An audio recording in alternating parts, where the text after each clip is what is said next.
Fala galera, tudo bem com vocês? Sejam bem-vindos ao UOL Podcast. A gente está começando hoje a nossa segunda temporada do UOL Podcast.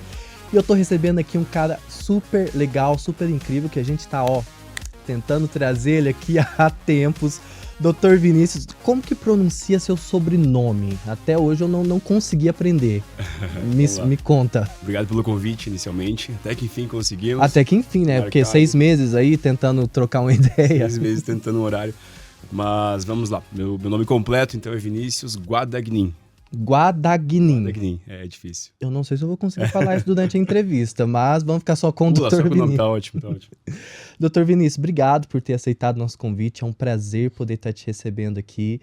E a gente mesmo poder bater um papo, trocar uma ideia e conhecer um pouco da tua história também. Né? Eu queria saber, só pra gente começar, você é de Curitiba mesmo? Como que é um pouco da sua história aqui? Não, então vamos lá. Eu sou, na verdade, catarinense. Catarinense. Sou catarinense. Eu moro em Curitiba há mais ou menos 7 anos. Resumindo minha história, então, sou catarinense, morei até meus 17 anos em Santa Catarina.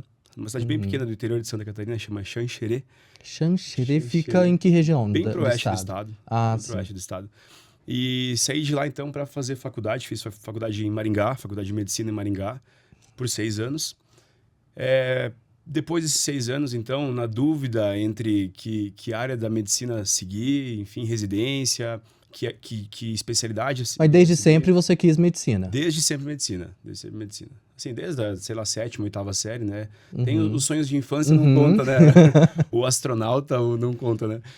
Mas desde sempre medicina. Eu com 5 anos eu queria ser arquiteto, depois fui ser designer, jornalista e virou uma bagunça toda. A gente tem o sonho de infância aí, mas assim, depois de uma certa idade, ali, sempre medicina. E sempre ali, desde o ensino médio, me dediquei bastante para isso. Aí fiz minha faculdade, então, em Maringá, aqui no Paraná mesmo. Morei lá por 6 anos durante a faculdade. E aí já no final da faculdade, pensando em que área seguir, tinha algumas dúvidas, mas acabei optando ali pela ginecologia. Então, foi um pouquinho difícil, na verdade. Eu gostava de bastante áreas dentro da medicina, clínica, cirúrgica. E aí vem a pergunta, por que ginecologia, né? Então, muita gente pergunta por que optei pela porque ginecologia. eu imagino, tipo, acordei hoje, eu vou trabalhar com vaginas. Não necessariamente com vaginas, mas com mulheres. Sim. Né? Realmente, as pessoas focam, quando pensam em ginecologia, pensa peito e vagina. Né? Acaba sendo talvez a essência principal. Muito mais além do que isso, né? Isso, então, exatamente. Dentro da ginecologia, até escolher a ginecologia justamente por conta disso. A gente consegue trabalhar com a mulher como um todo. Então, parte clínica, parte cirúrgica, a própria obstetrícia, né, o período gestacional. Então, eu consigo acompanhar uma mulher do nascimento dela até o último dia de vida dela, em todos os aspectos. Então, por isso que eu optei justamente pela ginecologia, por não ficar tratando, por exemplo, só coração, ou só mente, ou só um órgão específico. Tá? Aí, fiz minha prova de residência, eu queria vir para Curitiba já, desde da faculdade, eu pensava, quero fazer minha residência em Curitiba, pretendo morar em Curitiba, me estabelecer em Curitiba. Dessa forma, fazer residência em Curitiba seria o melhor caminho. Aí, prestei minha prova para cá, né? Eu fiz a prova no Hospital do Trabalhador, que é pela UFPR, para ginecologia. Já entrei, felizmente, de primeira ali na residência. E então, com 24 anos, comecei minha residência de ginecologia aqui em Curitiba, no Hospital do Trabalhador. São 3 anos de residência em ginecologia. E aí, nesse período, vem outro embate, que a residência de ginecologia, ela é dividida em ginecologia e obstetrícia, na mesma residência. As pessoas pensam que é a mesma coisa, mas não é a mesma coisa. Ginecologia, basicamente, saúde da mulher como um todo. A obstetrícia, saúde da gestante como um todo. Mas a residência é a mesma. Gostei de ambas as áreas, mas é muito difícil você fazer com excelência ambas as áreas. De maneira geral, os ginecologistas e obstetras fazem um pouquinho de tudo. Mas se você quer realmente excelência, precisa realmente definir um caminho para seguir. Terminei minha residência, realmente gostando muito mais da ginecologia propriamente dita, da saúde feminina como um todo. Fiz uma pós-graduação nesse meio tempo, aí era pandemia, quando eu acabei a residência, estava começando a pandemia, 2019. Fiz uma pós-graduação ali em sexualidade, para entender um pouquinho mais ali esse universo feminino em relação a vida sexual da mulher, até porque no consultório, depois a gente até pode falar sobre isso, mas mais da metade das queixas das pacientes são relacionadas à parte sexual. Sério? Libido. Libido é número 1 no consultório. É, porque, vou te ser bem sincero, a maioria da reclamação que a gente vê é mulher que não chega lá, né? Então, Orgasmo. eu imagino que tem tudo a ver com isso, né? Tem. Também posso entrar um pouquinho ali mais a fundo no Sim, assunto, daqui a mas pouco a gente vai entrar nesse assunto. Mas isso. aí você se formou, veio para Curitiba, foi pandemia, como que foi essa parte dessa história? Na verdade, eu vim para Curitiba já em 2017, começar minha residência, fiz 17, 18 e 19, né? São 3 anos de residência. E aí, terminando a residência, que começou a pandemia. Então, a hora que eu iria, de fato, pro consultório, já especialista, começou a pandemia. Aí foi um caos. Então, 2019, já comecei realmente de início o consultório, mas difícil, né? Um consultório difícil no começo por conta da pandemia. Ora, tinha semanas que era proibido abrir o consultório por conta da pandemia. Outras semanas era permitido, mas as pacientes não queriam vir até o consultório por medo, né? Era o início de pandemia, ninguém sabia o que ia acontecer. Então, assim, foi um começo meio turbulento ali da minha vida profissional mesmo por conta da pandemia. Aproveitei esse momento que não estava com tantas pacientes por ser um recém-formado e por esse motivo, para realmente me especializar acaba mais. também que o recém-formado, às vezes o paciente ele tem um pouco de receio de se consultar. Me corrija se eu estou errado. Depende do paciente, mas tem com certeza. Porque o recém-formado, ele tem muita bagagem teórica, ele tá com tudo fresquinho na cabeça, ele entende muito daquilo, mas não tem anos de vivência, né? Não tem experiência prática em nada, né? Recém-formado. Então, tinha esse limbo. E aproveitei esse período, então, esse ano de transição, de pandemia, para realmente me especializar mais. Aí eu fiz ali em 2019 para 2020 uma pós-graduação em sexualidade humana. E a minha grande paixão mesmo dentro da medicina eu ainda não tinha feito, que era a ginecologia endócrina.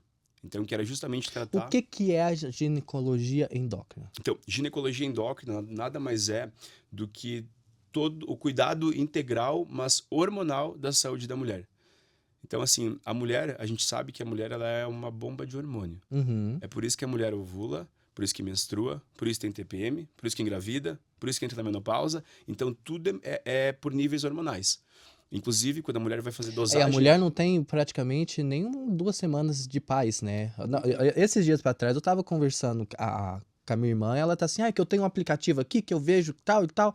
Eu tô assim, tá, e ela tá assim, eu só tenho uma semana, menos de uma semana de paz. Eu tô assim, caramba, tu fica o resto do mês ovulando, fica o resto do mês de TPM, tá assim, essa é a minha vida. Eu tô assim, caramba, eu fiquei surpreso. E é isso mesmo? Tipo, uma semanazinha assim, logo de espaço?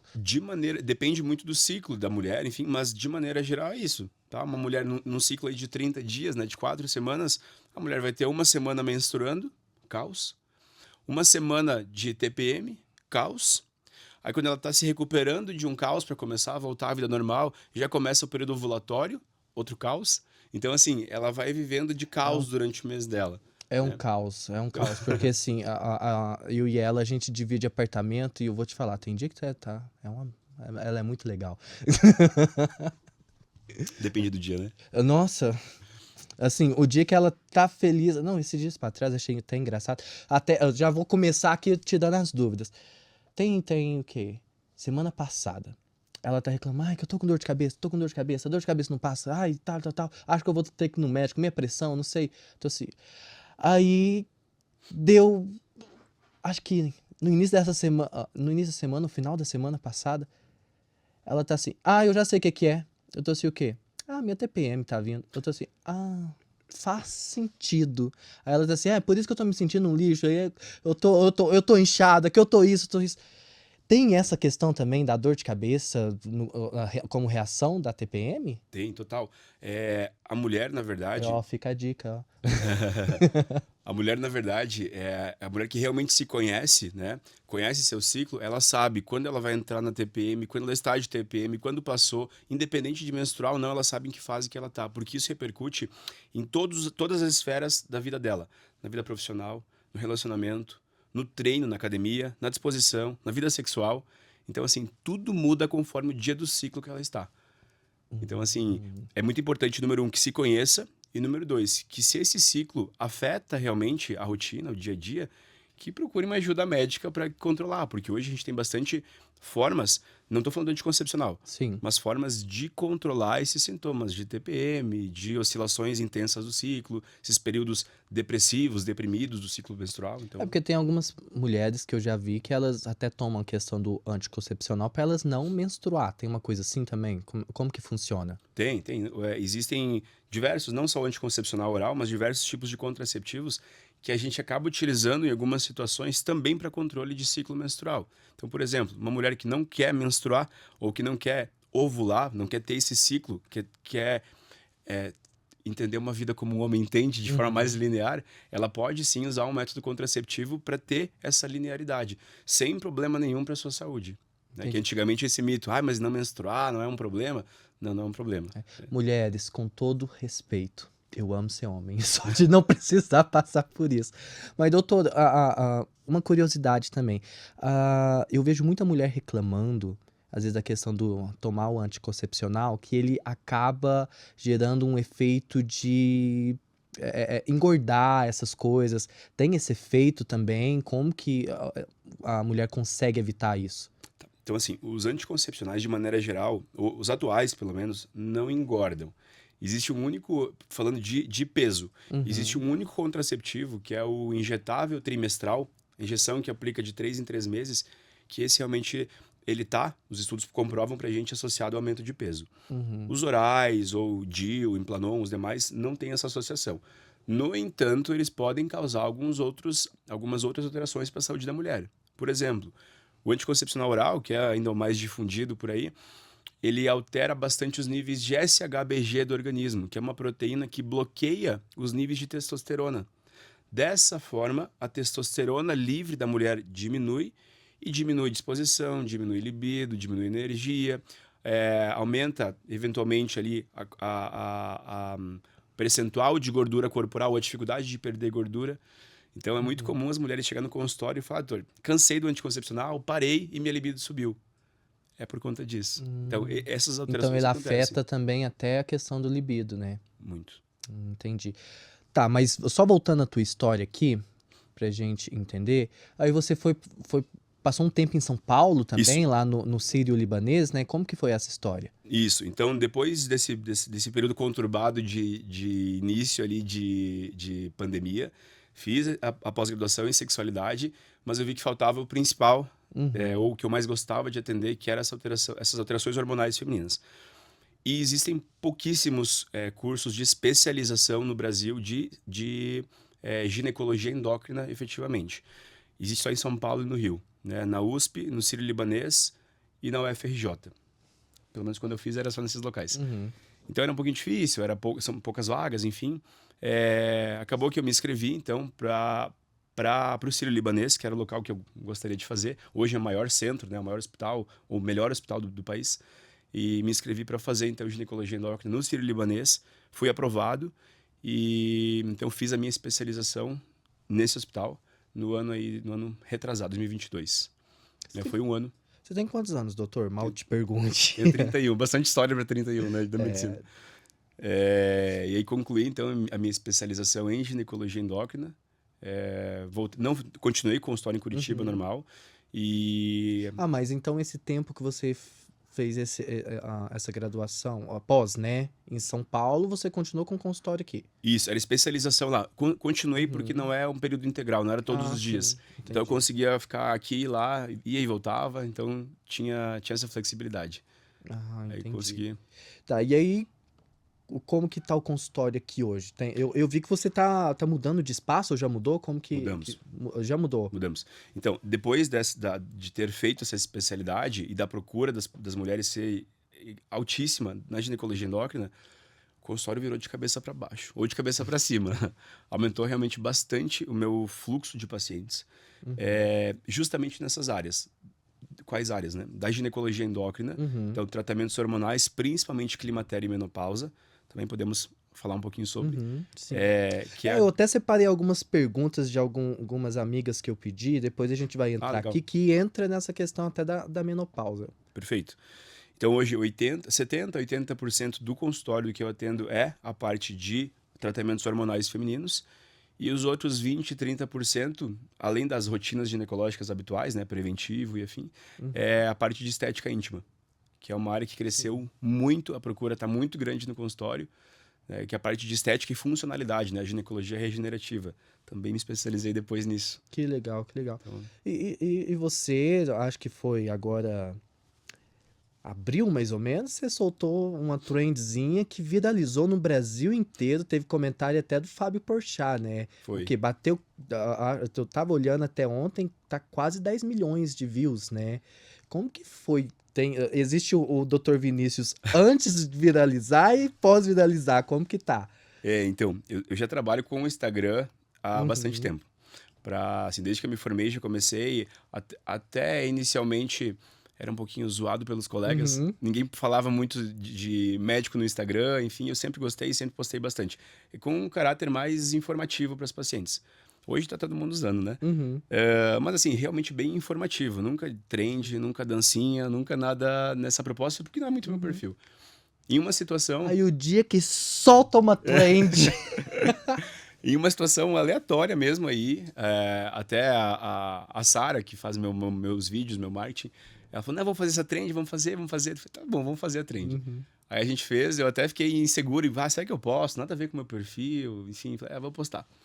Aí postei, começou a dar visualização, aumentar, de repente em uma semana tinha batido 1 milhão de visualizações, foi em março isso. 1 milhão de visualizações, meu número de seguidores no Instagram, eu tinha em torno de 10 mil seguidores, foi para 80 mil seguidores, então realmente aumentou um monte. E como chegou a nível Brasil, aumentou muito também além das consultas em consultório, as consultas online.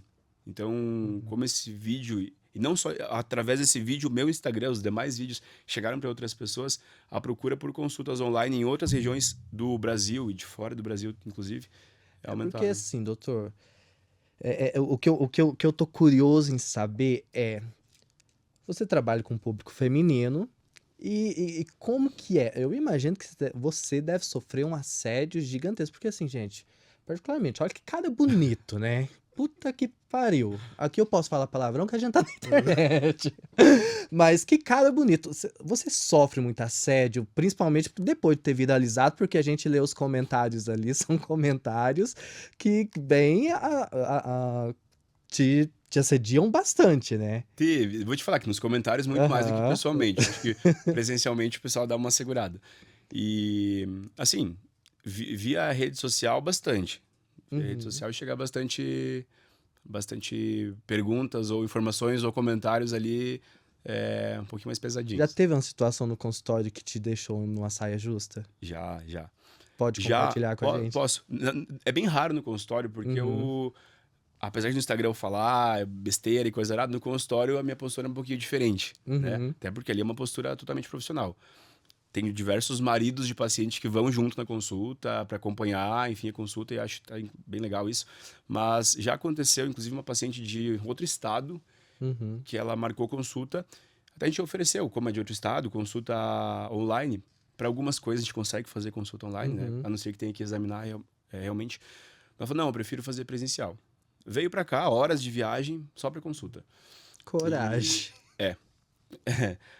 E assim, era uma consulta de rotina ginecológica, não era uma coisa que precisasse da minha... Ser presencial.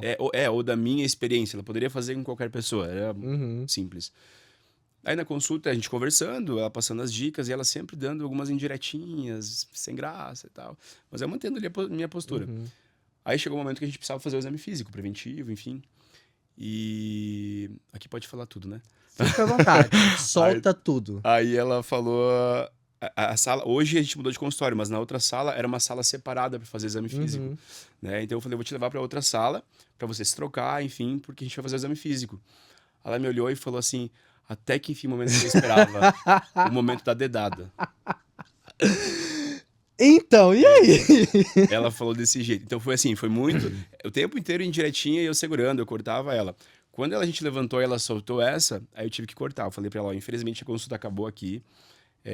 A gente vai estornar o valor da consulta que você pagou e eu não vou dar continuidade, né? Acabou aí o vínculo médico-paciente acaba aqui, né? Aham. Ela tentou se justificar e falou, doutor, não é brincadeira, não é brincadeira, brincadeira.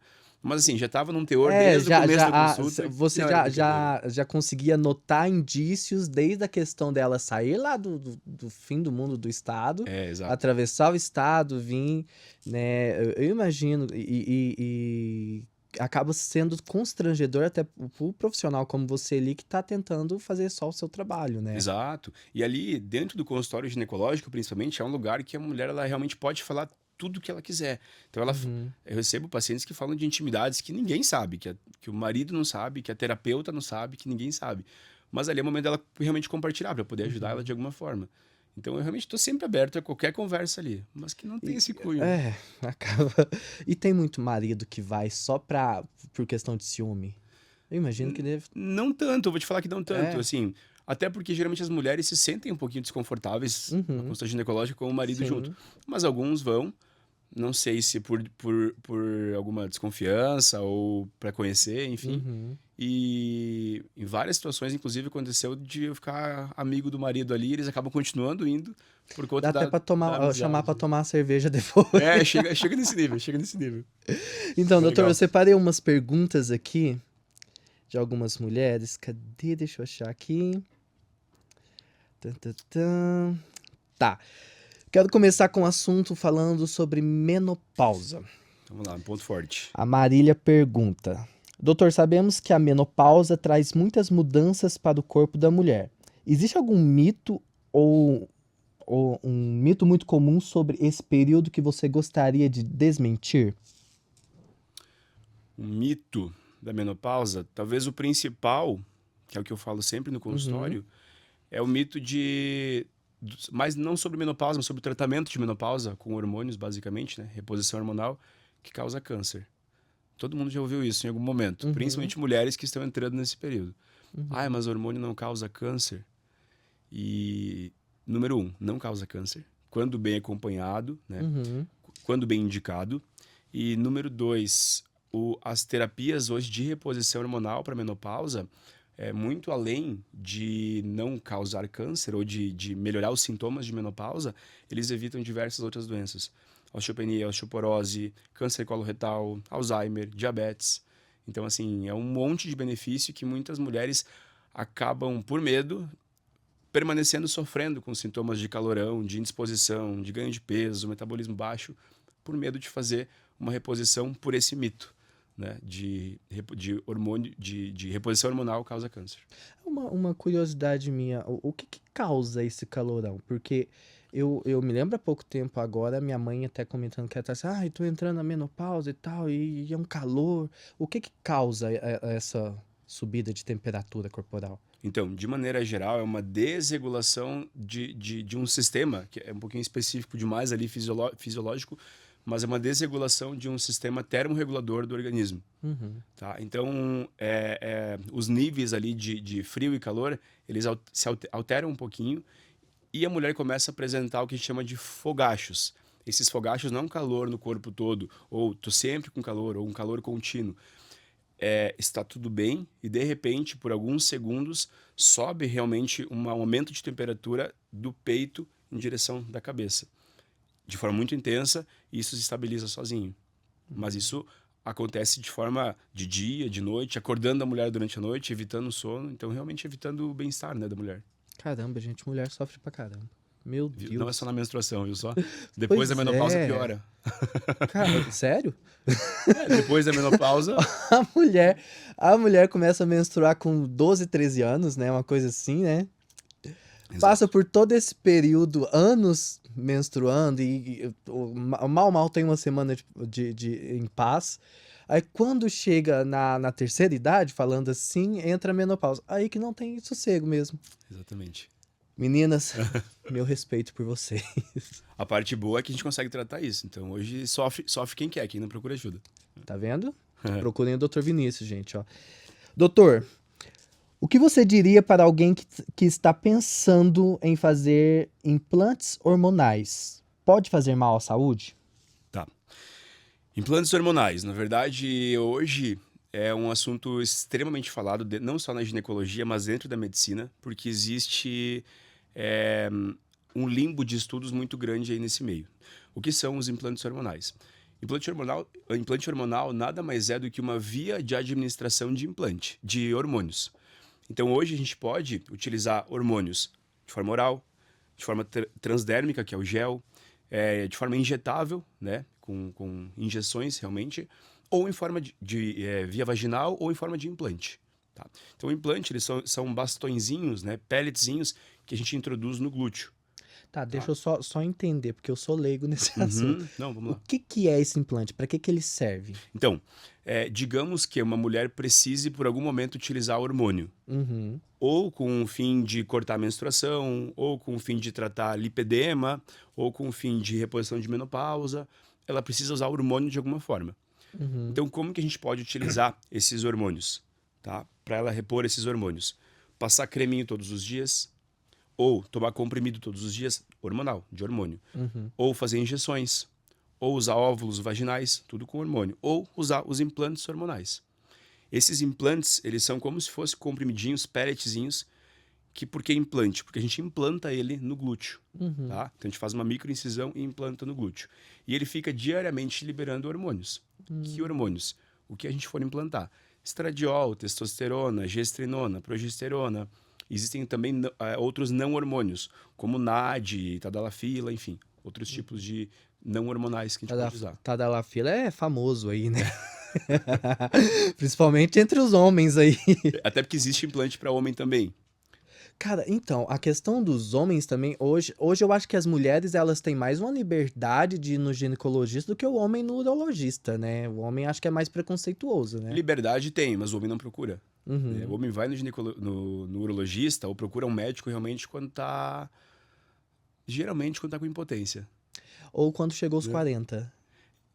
Olha lá, quando chega aos 60, ou geralmente o homem procura. Dos 40 ele vai deixando passar, 40, Vai empurrando. 45, 50. É verdade. A mulher se cuida mais. Por isso que a mulher morre menos. Verdade. Não, às vezes a gente vê aqueles vídeos na internet também, fala assim, por que os homens morrem mais rápido ou vivem menos? Os caras fazem umas besteiras idiotas. Justifica, né? Aham. Mais uma aqui. Doutor. Só para concluir do implantezinho, então, acho que ela perguntou sobre problemas do implante. Deixa eu ver. Só para voltar na... Implante. Doutor, o que você diria para alguém que pensa em implantes hormonais podem fazer mal à saúde? Então, aí existe a questão de indicação, de tipo de hormônio e de dose utilizada. Pode fazer mal? Com certeza pode fazer mal.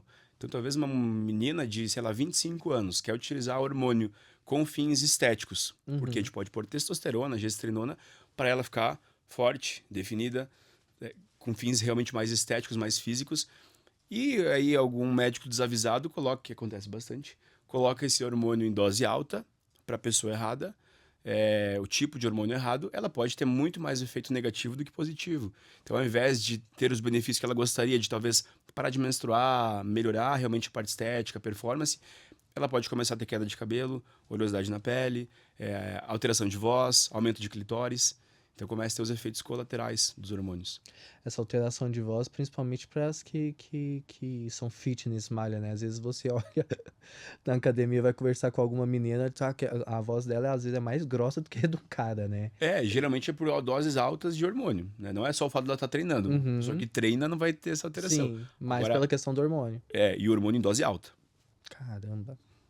Eu achei curioso um hormônio aí que você falou, implante de óvulos. Como que hormônio que é esse?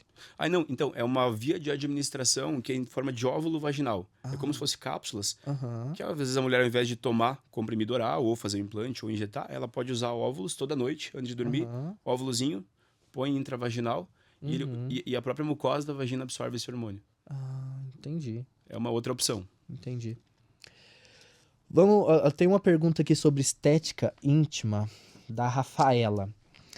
Doutor, qual a importância desse tipo de procedimento para a autoestima da mulher, sendo que...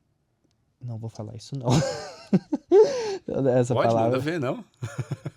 Sendo que os meus lábios são muito grandes. Não, é o que mais tem de pergunta no consultório.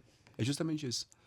Então, assim, quando a gente fala de estética íntima, a gente associa estética e funcionalidade, Uhum. né?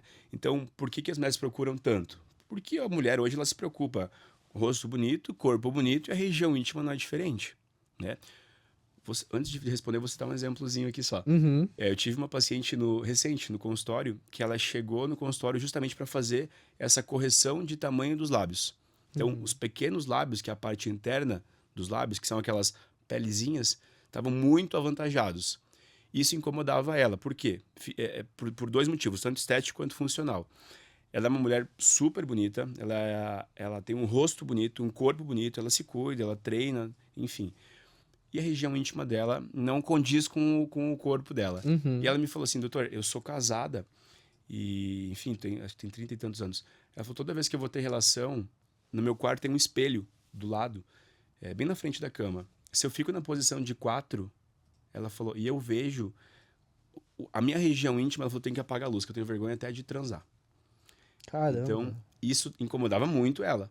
Aí a gente optou, ela optou, e eu fiz o procedimento para ela de fazer a redução desses lábios. Por que melhora? Primeiro, por conta da estética, né? Ela falou que ela usava uma roupa mais justa, ficava marcando. Usava um biquíni, marcava. Então, sempre tinha que estar arrumando para não ficar marcado na roupa. E segundo, durante uma relação, na penetração, quando ela ia ter penetração, esses lábios entravam junto com o pênis na penetração Uhum. e toda vez machucava. Aí acabava ali a relação. Então, é uma questão estética e uma questão funcional que estava machucando Sim. ela. Mas as procuras, além do que foi perguntado dos lábios, de Uhum. estética íntima, é a ninfoplastia, que é a redução dos lábios, mas é o É estímulo de tipo colar. um cortezinho ali pra reduzir. Isso, existe. Eu trabalho no consultório com uma técnica hoje um pouquinho mais moderna, Aham. que é a Conta pra gente aí. ninfoplastia sem cortes. Uhum. Então a gente pode cortar, como parece muito óbvio, né? É que a Uhum. técnica antiga, puxa o lábiozinho, corta e faz uma cirurgia e retirou. Mas aí a gente tira um pouco de terminação nervosa, de clitóris, de sensibilidade. Então a técnica que eu utilizo em consultório é com ultrassom, tá? Um ultrassom de alta potência, que ele faz uma retração desse tecido. Então diminui o lábio sem precisar cortar. Tá? É muito mais seguro, é muito mais eficaz e com resultado estético bem melhor também. Então, eu acho que essa próxima pergunta vai fazer sentido ou não. Doutor, como me sentir virgem novamente? Me sentir apertadinha. Ai, meu Deus. Tem algum procedimento pra isso? Então, existe um procedimento que particularmente não faz sentido nenhum, tá? Que algumas pacientes ainda procuram, que é a himenoplastia, né? Que é o refazer o ímen. Uhum. Não faz sentido, isso não vai te deixar ninguém virgem de novo, né? Mas a questão de se sentir mais apertadinha, isso é muito comum. Eu já vou contar mais uma história legal sobre isso. Já tô curioso. Mas que dá para fazer com o próprio ultrassom o apertamento de canal vaginal. Então, com o passar do tempo, diminui a produção de colágeno interno. Então, a região íntima, a vagina, o canal vaginal, vai ficando mais Contraído. flácido. Ah, Vai tá. ficando mais flácido, Isso. né, com o passar do tempo. Então, existe como apertar novamente, dar aquela sensação mais prazerosa, né, da vagina literalmente mais apertada. O caso que eu vou contar. Me procurou uma paciente, rapidinho, Pode ficar à vontade. uma paciente me procurou no consultório recentemente, 83 anos de idade. Aí ela falou até para a secretária, Interessante. falou para a secretária assim, eu tenho uma questão de infecção urinária de repetição, enfim, gostaria de tratar com o doutor, enfim. Marcou consulta, eu já estava com essa ideia, que a questão era infecção urinária, e ela chegou para mim e falou assim, doutor, esquece, nada de infecção urinária. Eu estava com vergonha de falar, mas o meu objetivo, eu quero fazer um apertamento de canal vaginal. Daí eu olhei pra ela, nunca atendi uma mulher aos 83 anos de idade com essa queixa, né? Geralmente é 40, 50, 60. Daí eu falei, mas por que você tá procurando isso? Aí ela falou, não, porque o meu esposo fala que tá mais largo. E eu tô... Mas 82 anos, né? 3. É bem provável que estava bem largo, né? Aí ela falou assim, ele falou que tá mais largo e parece que sai, de tão largo, parece que sai flatos vaginais quando a gente tá tendo relação. Deu, tá. Número Gente, 1. deixa eu só falar uma linguagem mais aberta. Flatos é os peidos. Isso, exatamente. Aquele barulhinho de pum ali quando tá transando. Meu Deus, que situação, coitada. Aí, então, Fatos, 83 anos, transando, né? Marido também transando, tendo vida sexual. Eu quero chegar nessa idade assim. Exatamente. E quinto, procurando por melhor ainda de estética e funcionalidade íntima. Aí começamos, até perguntei para ela, eu falei, mas vocês têm, que faz parte ali da minha anamnese, minha entrevista com o paciente, como é que é o padrão de vida sexual de vocês, com que frequência, né? Afinal, 83 anos. Ela me falou assim, doutor, agora diminuiu, né? A gente tá com 83 anos, então assim, 3, 4 vezes por semana. Foi isso. Essa foi quase minha reação também. Então, assim, Eu, no meu último relacionamento, era uma vez na semana e olha lá. no início Olha do lá. relacionamento, Então é isso. Ela falou assim, a gente tem vida sexual ativa e eu quero melhorar. Ela falou, tenho 83 anos, mas não tô morta. Quero estar transando até morrer. Gente, não, eu tô besta ainda. Esse é o sonho de consumo de todo mundo, 3 vezes na semana. Exatamente. Meu Deus. E aí, deu certo? Eu até conversando na mesma data com algumas pacientes de 30, 40 anos de idade. Ninguém tem esse fluxo de Eu tenho 27, eu não tenho. Essa intensidade. Eu tô com inveja dela. Exatamente. Mas sim, o procedimento deu certo. Ela voltou. Já na primeira sessão ela percebeu melhora, mas a gente faz um protocolo de 3 sessões. E ela falou assim que tá excelente. O famoso baba-timão. Se funciona? O barba-timão, na verdade, a indicação específica dele é mais para questão de infecções íntimas, né? Candidíase e tal. Porque ele é assim. Ouvir comentários que ele é pra dar uma apertadinha. Mas não, quanto a isso não ajuda muito. Não faz muito então sentido. É falso. É falso. Meninas, é falsa a notícia, tá? Falso. Doutor. Até com as tecnologias é difícil, com o barba-timão não é. Vocês estão dando banho de baba-timão e à toa, gente. Bobeira de vocês. Pra isso. Tem uma outra aqui. Sobre longevidade.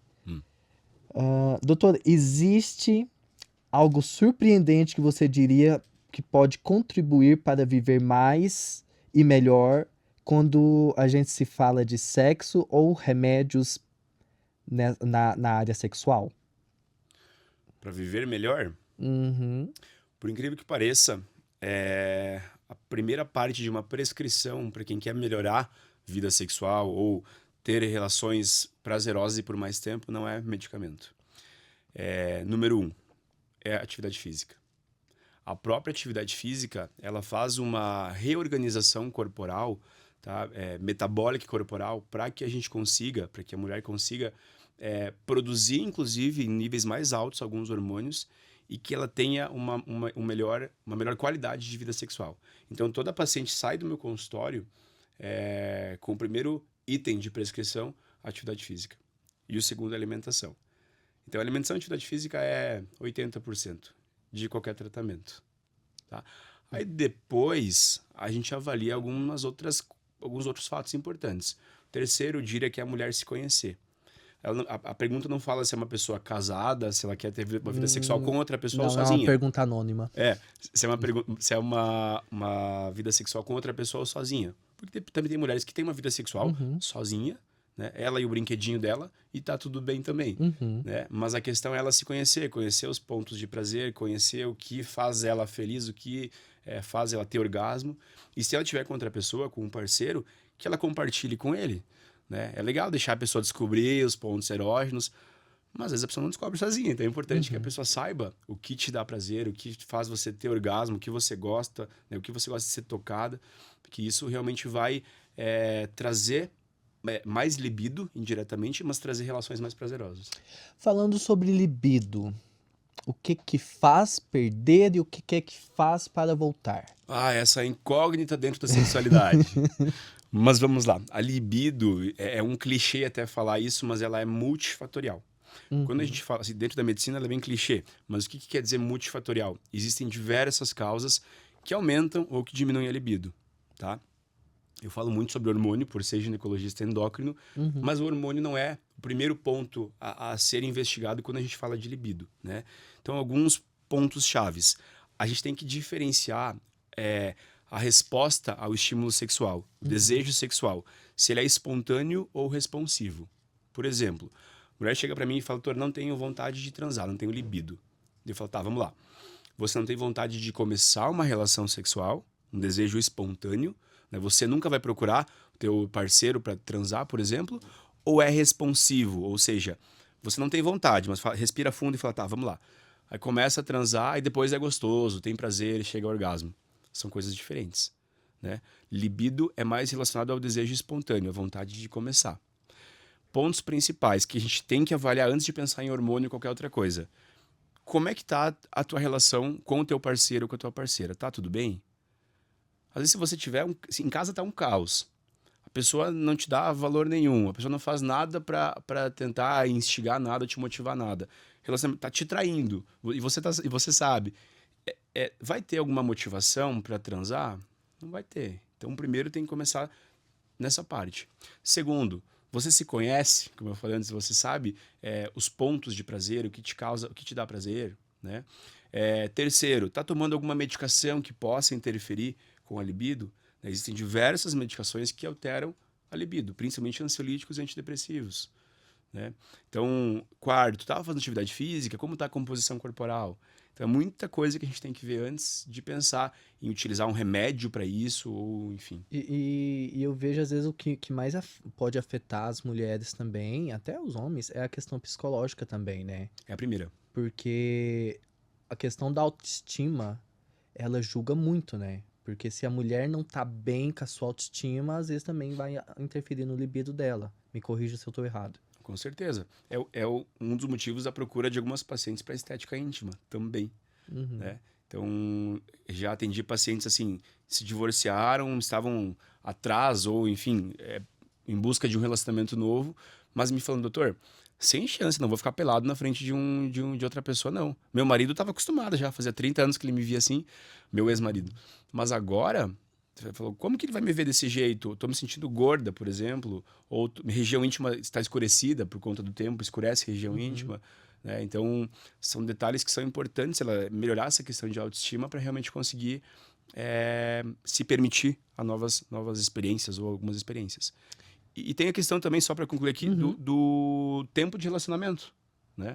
Então, início de relacionamento, a libido geralmente está lá em cima. É um fogo desgraçado. Primeiro mês, transa de manhã, transa de meio-dia, transa na cama, transa no chão, transa em cima da mesa. Passa 6 meses, transa. Passa um ano... E quando você já começa no primeiro mês transando uma vez no mês só, tem algo errado, né?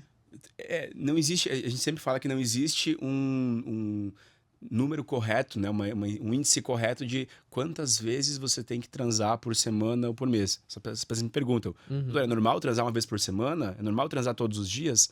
Depende. Só. Primeira coisa isso atrapalha a tua rotina? Atrapalha o teu relacionamento? Por exemplo, tem casais que transam uma vez a cada 15 dias e para os dois está tudo bem. Então isso não é um problema. Tem casais que transam todos os dias.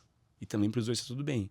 O que começa a virar um problema é se está tendo uma discrepância de procura entre um e outro, né? Que alguém vai estar sendo prejudicado na história, ou se isso afeta a rotina. Por exemplo, tenho que parar de fazer alguma coisa porque eu preciso transar. Né? Não só transar, mas às vezes masturbação é assim também, né? Alguns tipos de vícios de pornografia são assim também. Então, eu tenho que parar meu trabalho, minha rotina do dia, porque eu preciso, por exemplo, me masturbar. Isso acaba daí sendo uma coisa, ou transar, uma coisa mais patológica.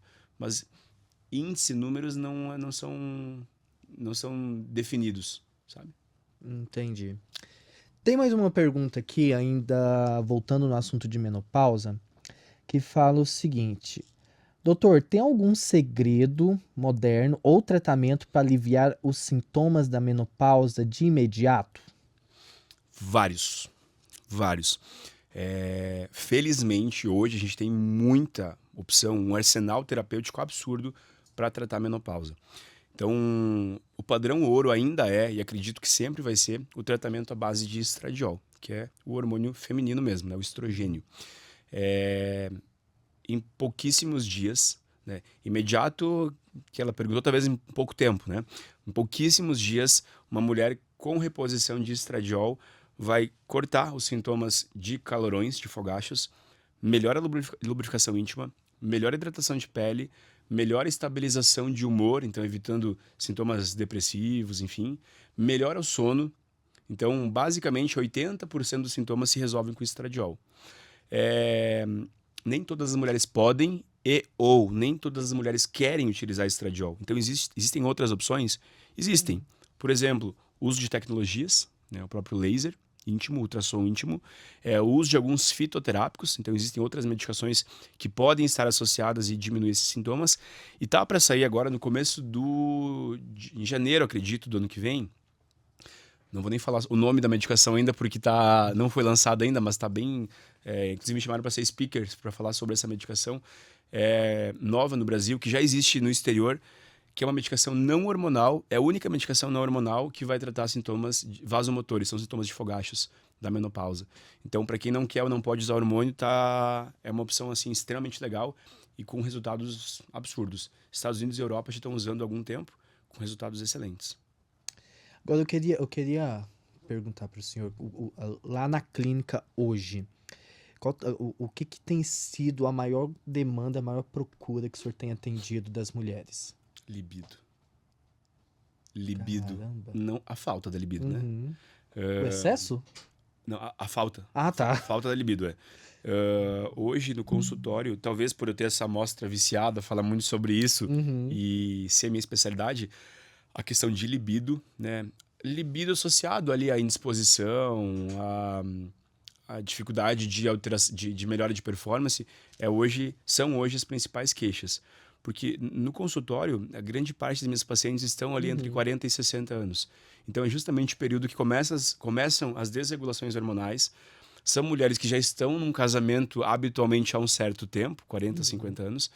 E então começa realmente a ter algumas alterações e é a hora que elas começam a procurar ajuda. Por exemplo, ou a gente resolve agora, ou vai dar ruim. Ou vou me separar, ou vou começar a ter outros problemas aí associados na vida social, conjugal. Tem uma pergunta aqui que eu achei ela interessante também.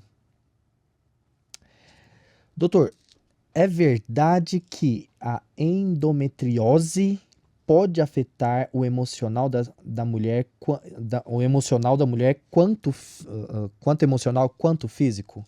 Pode. A endometriose, ela é uma doença, na verdade, que tem um caráter crônico e um caráter inflamatório. Então, a partir do momento que uma mulher tem endometriose, ela vai ter isso até pro resto da vida dela, ou pelo menos até a menopausa. Né? Tá, explica pra mim que eu sou meio leigo. O que é endometriose? Vamos lá, do começo. Do começo. Me Dentro alfabetiza. Dentro do útero, a gente tem uma camada interna chamada endométrio. Tá? Para que serve esse endométrio? Para quando uma mulher engravida, esse endométrio faz a sustentação desse embrião para ele começar a desenvolver ali dentro. É só para isso, basicamente, que serve esse endométrio. Então, todos os meses, esse endométrio fica, de uma mulher que não está grávida, esse endométrio fica mais espesso, mais gordinho, esperando por uma gestação. Mas a mulher não engravida todos os meses. Então, se a mulher não engravidou, o endométrio pensa, não foi dessa vez. Então, ele descama e isso a gente chama de menstruação. Todos os meses isso acontece. Esse endométrio, então, ele tem que estar somente dentro do útero para poder descer em forma de menstruação. Acontece que em algumas situações, esse endométrio está em locais fora do útero. Nos ovários, na tuba uterina, no intestino, tá? Em diversos outros órgãos. E quando esse endométrio está em outros órgãos, ele causa uma doença chamada endometriose, que é o endométrio fora do útero. E ele começa a causar alguns sintomas para a mulher, principalmente no período menstrual. Basicamente, cólica intensa, sangramento menstrual intenso. Dependendo do órgão que ele tiver, ele pode causar outros sintomas. Por exemplo, se estiver no intestino, pode dar constipação intestinal ou diarreia. Já tive paciente que estava com endometriose com foco pulmonar. Então, durante o período menstrual, ela tinha crises de tosse. Então, basicamente é assim que funciona essa doença. Né? É uma doença crônica, de longo período, e é uma doença inflamatória. Então, todos os meses, esses focos vão inflamando e vão causando sintomas para essa mulher. a pergunta dela é se pode causar os sintomas físicos e psicológicos. Isso, físicos e psicológicos. Com certeza. Físicos a gente consegue ver nitidamente, que são basicamente as cólicas intensas e os sangramentos intensos. E psicológico por quê? Primeiro porque ele é uma doença inflamatória, então aumenta os índices inflamatórios sistêmicos do nosso organismo. E segundo, ela é uma doença que atrapalha muito a qualidade de vida da mulher. Então, se uma mulher, a gente já conversou no começo, a mulher já fica menstruada ali 7 dias habitualmente, com mais 7 de TPM, com mais N outros fatores, imagina uma mulher com endometriose, que vai ter muito mais cólica, muito mais TPM, muito mais fluxo menstrual. Ela basicamente não tem período de felicidade no mês dela. Meu Deus. Se não tratar, porque existe tratamento. Tá vendo, meninas? Se não tratar. Agora essa aqui é bem tradicional. Porque eu sinto tanta vontade de comer chocolate na minha TPM. Ai, meu Deus. A TPM, na verdade, a tensão pré-menstrual, né, ela é um período que oscila muito os níveis humorais, dentre outros níveis, mas os níveis humorais da mulher. Então, de maneira geral, quando a gente está em períodos, por exemplo, de tristeza intensa ou períodos depressivos, deprimidos, o nosso corpo ele responde melhor ao aumento de dopamina e serotonina, que são neurotransmissores do prazer. Então o corpo ele busca por coisas que aumentem nosso prazer, pelo menos um prazer instantâneo, né, que a gente chama de dopamina barata, aquele prazer que vai melhorar. Se eu fizer alguma coisa agora vai melhorar. Se a mulher está em períodos ali mais deprimidos, mais depressivos, mais com um humor mais baixo, e ela comer um chocolate, por exemplo, que faz picos de serotonina e dopamina, ela vai conseguir sim se sentir mais feliz naquele momento. Porque depois ela vai pensar, meu Deus, por que eu fiz isso? Comi a barra inteira de chocolate, agora eu tô triste e gorda. Então, isso baixa de novo e isso fica oscilando nesse período de TPM. Né? Aí ela vai comer mais chocolate porque ela tá mais triste. Né? Então tem tudo a ver com a questão psicológica também, né?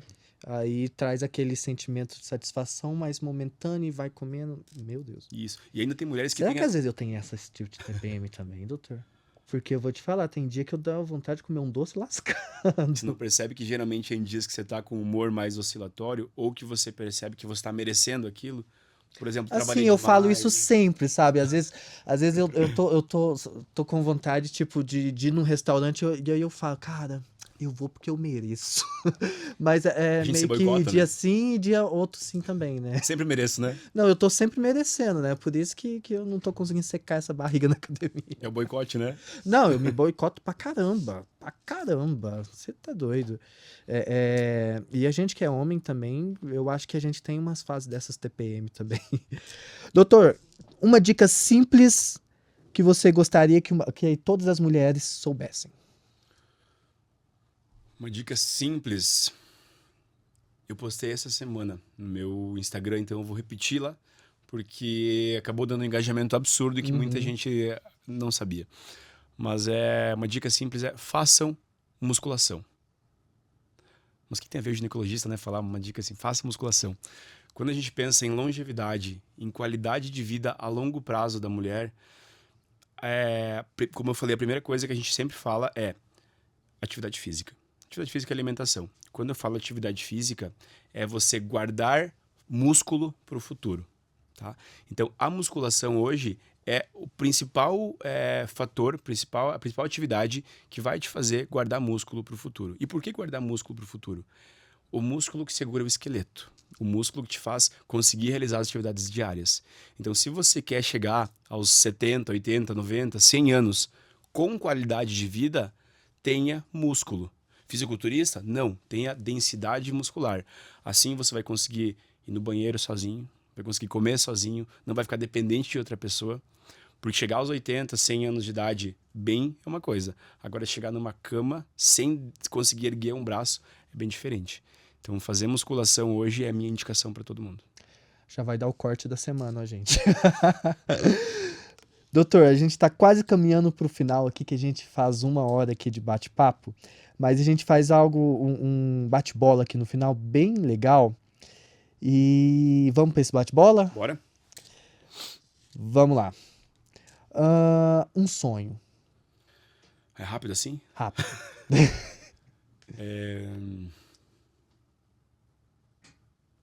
Meu Deus, travei agora só porque era bate-bola. É que é vários, né? Só uma coisa que é vários, né?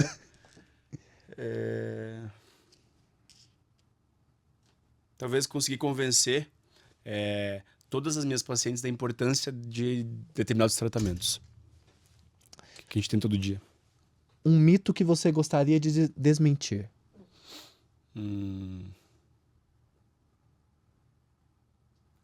Que os procedimentos aí de estética e de funcionalidade íntima são somente por vaidade. Boa. A melhor parte de ser ginecologista é? Poder ajudar a mulher do primeiro dia de vida dela até o último dia de vida dela. Um conselho de saúde que todo mundo deveria seguir?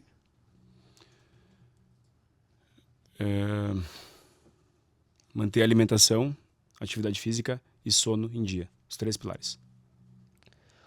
Uma paciente ansiosa ou uma paciente curiosa é? Pô. Uma paciente curiosa, ansiosa. Uma paciente ansiosa ou uma paciente curiosa é?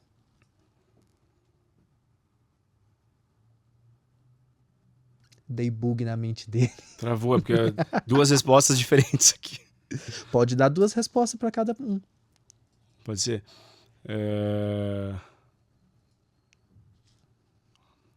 Uma paciente curiosa, eu acho que é uma paciente inteligente, porque ela vai sempre buscar por entender o que a gente está falando, o que está sendo proposto, e não vai só aceitar e engolir aquilo como se fosse uma verdade absoluta, né? E uma paciente ansiosa é uma paciente que tem que talvez procurar ajuda para controlar essa ansiedade, porque a ansiedade de fato não vai levar ela a lugar nenhum, não vai resolver nada de problema. Legal. Sexo ou vibrador? As mulheres preferem, de fato, vibrador. Estão perdendo aí. Uma frase que te define?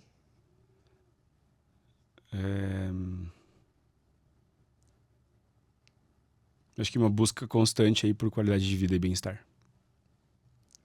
Uma lembrança que você vai levar para o resto da sua vida? Meu primeiro plantão como clínico geral antes de começar a minha residência, e talvez o momento que eu defini que realmente eu ia ser ginecologista, que eu estava sozinho num plantão e nasceu uma... Não entendia nada ainda sobre isso, mas tive um parto normal, que nasceu a criança na minha mão, e aí eu falei assim, putz, é isso mesmo. Uau. É essa área que eu vou seguir. Que legal. Isso. Doutor Vinícius, eu não errei seu nome não, né? Me deu um branco não, aqui. Tá certo. Muito obrigado por ter te dado um tempinho para vir bater um papo com a gente. Eu que agradeço super o convite. Foi um prazer te receber aqui, a gente poder esclarecer vários assuntos. Eu acho que, principalmente na ginecologia, eu acho que tem muito tabu, tem muito mito, e às vezes a galera evita conversar sobre assuntos por ser assuntos mais íntimos, né? E eu acho de grande valia poder trazer isso para as pessoas, conversar, trocar uma ideia e quebrar os tabus, os mitos, né? Para trazer isso para a sociedade. Muito obrigado por ter te dado esse tempo e vamos marcar depois uma próxima oportunidade também. Perfeito, com certeza. Tem bastante assunto aí interessante pra gente falar ainda. Deixa o teu arroba, os dados aí do teu consultório, alguém quiser consultar com você, como que te procura, marca agenda, como que funciona? Perfeito. Então, para quem quiser, inclusive, saber mais aí sobre os mitos e tabus dentro da ginecologia, meu Instagram é @drvinicius.ginecologia. Bastante coisa legal lá, sempre estou postando bastante informação. E o consultório fica no Doc Batel, na Visconde de Guarapuava. O contato para agendamento é no 99883-6300. Perfeito, pessoal. Tá aparecendo aqui embaixo para vocês os dados do consultório, endereço, telefone. Procura o doutor lá, marca uma agenda com ele e seja feliz. Será um prazer. Doutor, muito obrigado. Eu agradeço mais uma vez. Estamos de portas abertas sempre que precisar. E você que está aí nos assistindo, já deixa o seu joinha aí no vídeo, se inscreve no canal, ativa o sininho, deixa um comentário aí e sejam muito bem-vindos à segunda temporada do WOW Podcast. Até a próxima, gente. Tchau, tchau.